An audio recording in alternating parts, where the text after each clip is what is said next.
자, 이제 3강 강의를 시작을 하겠습니다.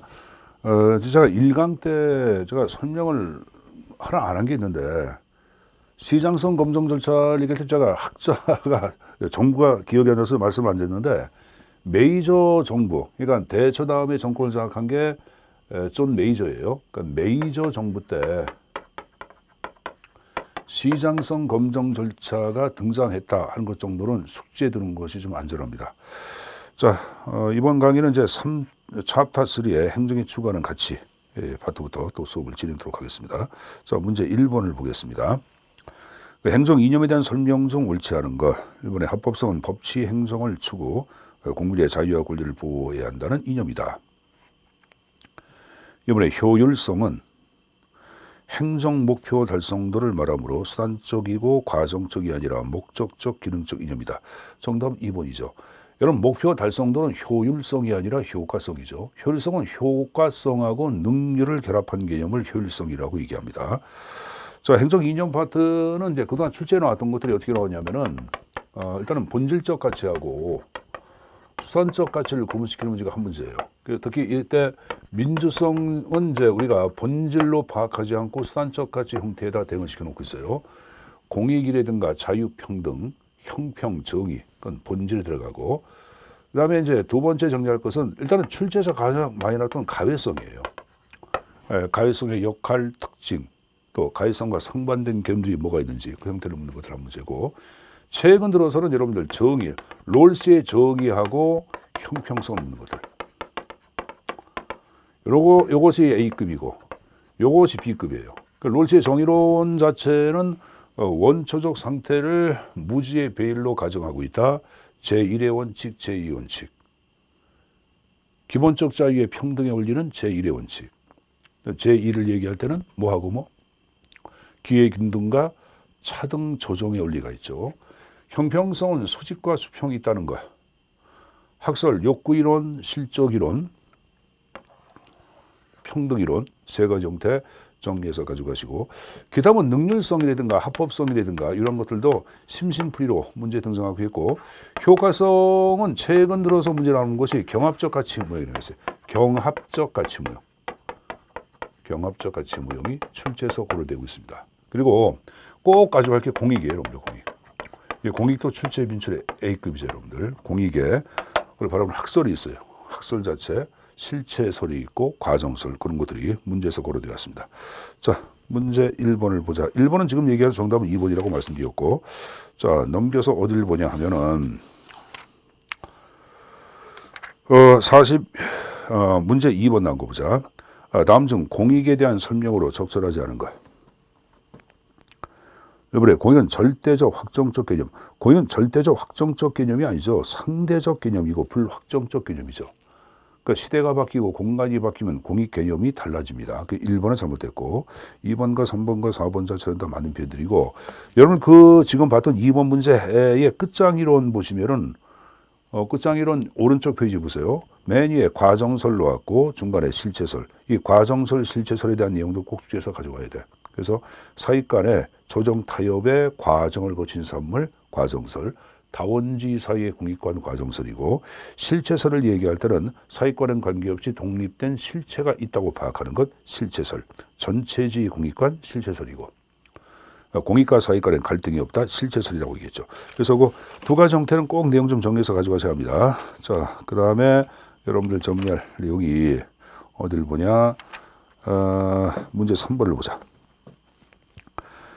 사실 형평성에 대한 설명으로 가장 적절하지 않은 것. 1번 신행정론의 적극 수용. 이번에 형평성과 공정성은 거의 동일한 개념 맞고, 형평성을 강조할 경우 경제 약자를 고려하는 건 맞지만 최우선적 고려는 아닙니다. 그렇죠, 여러분들? 최우선적 고려는 아니겠죠. 그래서 그 표현이 잘못됐고, 그 4번에 동일한 것은 동등하게, 동일하지 않은 것은 동일하지 않게 대우한다. 그 표현은 앞에 것은 수평, 뒤에 것은 수직을 얘기하는 거기 때문에 맞는 표현입니다. 자, 넘겨서 문제 4번을 보세요. 마살 디목의 사회적 능률에 대한 설명으로 가장 적절하지 않은 것. 1번에 형평성을 보장하기 위한 개념. 2번에 행정의 사회목적 실현과 관련이 있다. 3번에 경제성과 연계될 수 있는 개념. 4번에 최소의 투입으로 최대의 산출. 자, 능률성에 대해서는 기계적인 능률이 있고 사회적 능률. 기계는 누가? 귤릭이 얘기했고 사회적 능률은 마설디명. 그러니까 인간적 가치 구현과 결부된 능률을 얘기한 거죠. 사실 형평성을 확보하기 위해서는 절대 아닙니다. 1번은 잘못했죠. 2번에 행정의 사회적 목적. 그래서 사회적 능률, 사회적 목적, 사회의 목적은 인간을 위해서 인간이 행복하게 살게끔 만들어주는 것이 사회의 목적 아니야. 그래서 인간적인 면을 강조한 능률 해가지고 인간적인 능률이라고 표현하기도 합니다. 자, 그거 정리됐으면은 이제 넘겨서 문제 7번을 좀 보겠습니다. 제가 효과성에 관한 내용이 나올 때는 경합적 가치 모형이 등장한다고 말씀드렸죠. 퀸과 로바가 파악한 경합적 가치 모형인데 옳지 않은 것. 이번에 내부 과정 모형은 안정성을 강조해 의사소통을 중시한다. 이번에 합리 목표 모형은 조직의 성장과 자원 확보를 목표로 정보 관리와 능률을 강조한다. 그 다음에 여러분들 조직의 성장과 자원 확보를 강조하는 것은 합리 목표 모형이 아니라 개방체제 모형이죠. 그리고 정보 관리를 중시하는 것은 내적 과정 모형이고, 그래서 2번 표현은 표현이 잘못했고, 3번의 인간관계 모형은 응집력과 사기를 높이는 것을 중시한다. 그래서 4번의 개방체제 모형은 조직의 유연성과 환경 적응성을 중시한다.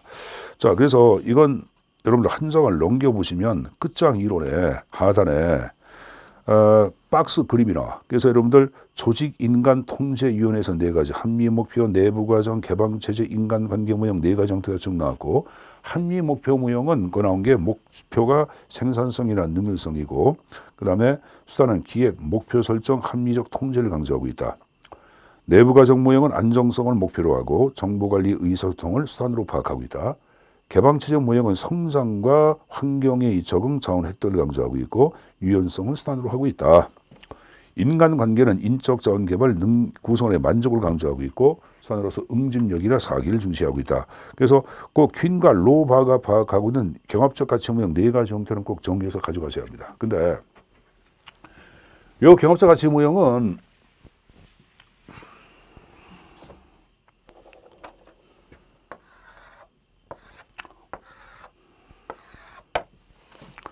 자, 이쪽은 환경에 대한 탄력적 신축성을 강조하고 있고 이쪽은 내부 통제를 강조하고 있죠. 그리고 이쪽은 인간의 가치, 인간보다는 인간에 속한 조직의 목표 달성을 중시하고 있죠. 그래서 이쪽은 인간관계 모형, 개방체제 모형, 내적 과정 모형, 합리 목표 모형. 그래서 이번 시대고시 요 수업 이론 강의를 들은 분들은 인간과 개가 내부로 합치 이렇게 그랬죠.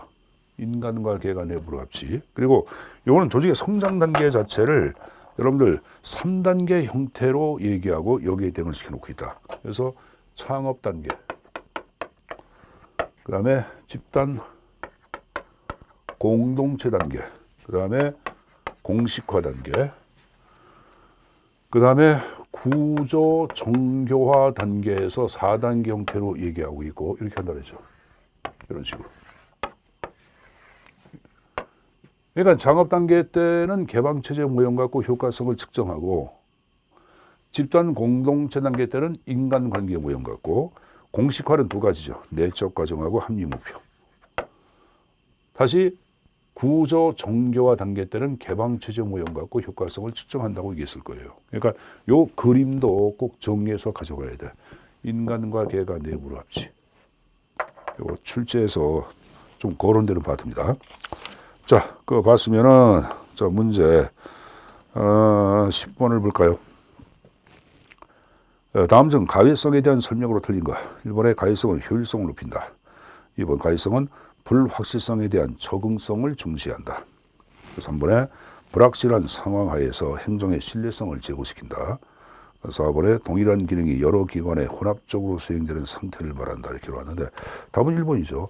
가외성과 효율성, 능률성은 서로 상반되는 개념이죠. 능률과 효율은 최소의 투입을 강조하지만 가외성은 투입할 때부터 여유분이 있어야 합니다. 그래서 양자는 충돌 관계에 있다고 얘기하기 때문에 답의 형태는 1번에 답의 형태를 체킹하시면 되겠네.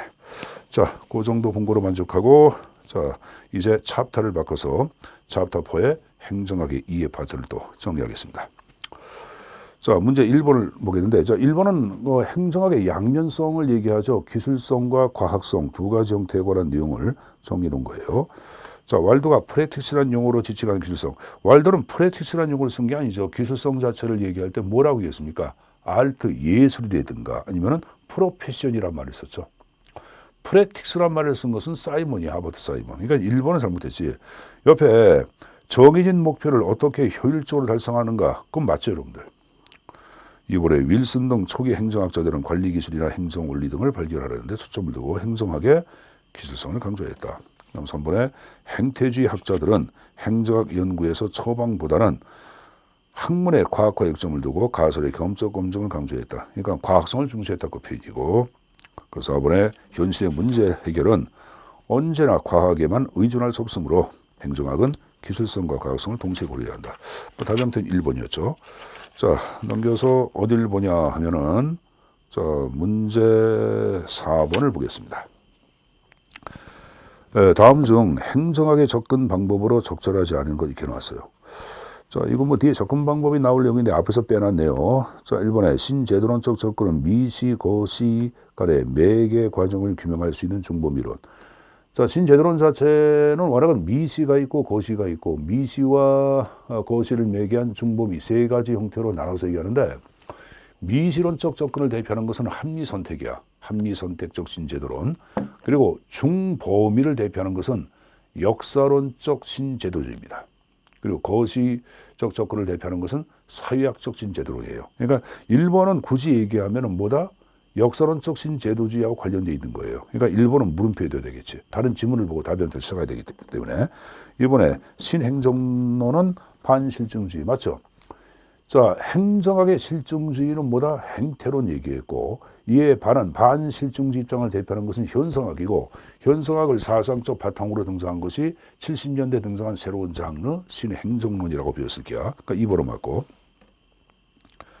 그 3번의 현상학적 접근에서는 인간의 의도된 행위와 표출된 행태를 구분하고 그 점 관심을 기울여야 할 분야는 의도된 행위. 맞죠, 여러분들? 표출된 행태를 강조한 것은 행태론이고 배우의 의도, 목적, 동기를 강조한 것은 현상학이죠. 그래서 3번은 맞고, 4번의 신공공관리론, 참여, 형평, 적실성. 4번은 신공공관리론이 아니라 신행정론이죠. 그래서 자명하게 4번이 잘못됐기 때문에 1번은 맞다고 봐야 합니다. 답은 4번의 답이 형태 체킹. 자, 넘겨서 여러분들 미국 행정학의 발달 및 대동에서 문제 5번을 또 정리를 하도록 하겠습니다. 미국의 현대 행정학에 대한 설명으로 옳지 않은가? 1번의 해밀턴주의 중앙집권에 의한 능률적인 방식. 1번은 무조건 맞네. 제퍼슨주의 자체는 얘기든 중앙집권을 비판하고 지방 분권을 강조한 게 3대 대통령 제퍼슨이죠. 제퍼슨 자유주의라고도 얘기하고, 자, 제4대 대통령 메디슨주의를 얘기할 때는 뭘 얘기합니까? 다원주의 사상을 얘기하죠. 공직에 대한 기회균등을 통한 민주주의는 잭슨을 얘기하죠. 귀족 계급의 전유물이었던 공직을 일반적인 시민들한테 개방하기 위해서 잭슨은 집권당이 공직의 임명권을 갖자고 얘기하잖아. 그래서 3번은 메디슨주의가 아니라 잭슨주의를 얘기하는 거고, 4번 같은 경우에도 다양한 이익 집단의 요구에 대한 조정을 위해 견제와 균형, 이게 메디슨주의, 메디슨 다원주의를 얘기하는 거죠. 맞는 것은 1번밖에 없네요, 여러분들. 답은 1번의 답형태 체킹. 자, 넘겨서 어딜 보냐 하면은, 자, 문제 7번을 또 정리를 하도록 하겠습니다. 행정 재정립 운동에 대한 설명으로 옳은 거야. 이번에 지역 공무원제의 재량권을 축소하고 정치적으로 임명하는 공무원의 수를 상대적으로 증가시키자. 자, 그 다음에 이번에 행정제 정립운동 자체는 80년대에 등장한, 여러분 잘 알고 있는 블랙스버그의 선언이라는 말 들어봤습니까?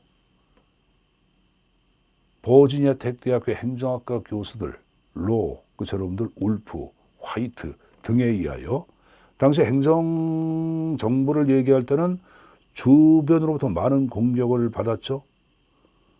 큰 정부 자체를 엄격히 비판했고 작은 정부 형태를 강조하다 보니까 공무원 사기 실추가 됐고, 대통령마저도 공무원 자체를 여러분들 비판합니다.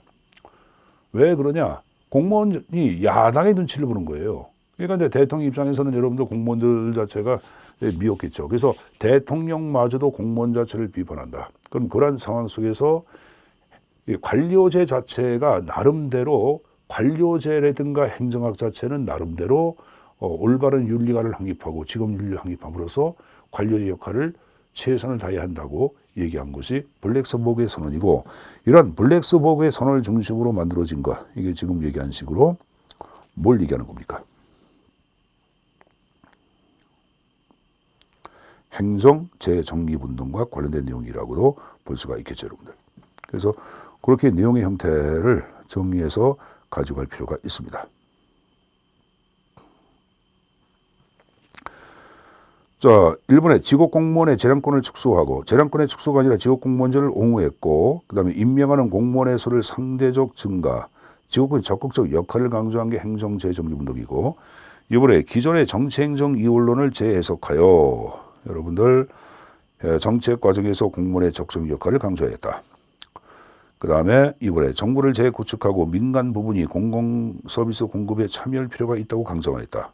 다음 4번에 고객 중심적 행정을 주요 대상으로는 새로운 연구야. 요 3번과 4번을 얘기할 때는 오스문과 게블러가 부각한 정부제 창조 방안에 들어가는 거지 행정 재정립 운동은 아니죠, 여러분들. 그래서 답의 형태는 몇 번입니까? 몇 번? 2번에다가 답의 형태를 체크하시면 되겠네요. 1번과 3번과 4번은 표현이 잘못됐네요. 자, 그렇게 좀 정리해서 가져가시고, 자, 그 다음 정리할게. 자, 문제, 어디를 보냐? 10번을 또 보도록 하겠습니다. 다음 중 공공선택 이론에 관한 설명으로 적절하지 않은 것. 1번, 정부를 공공재의 생산자, 공급자로 국민을 소비자로 간주한다. 2번에 방법론적 개체주의 입각하여 의사결정 주체를 개인으로 본다. 3번에 공공서비스를 공급하는 전통적 관료제는 공공선택 이론에 부합한다.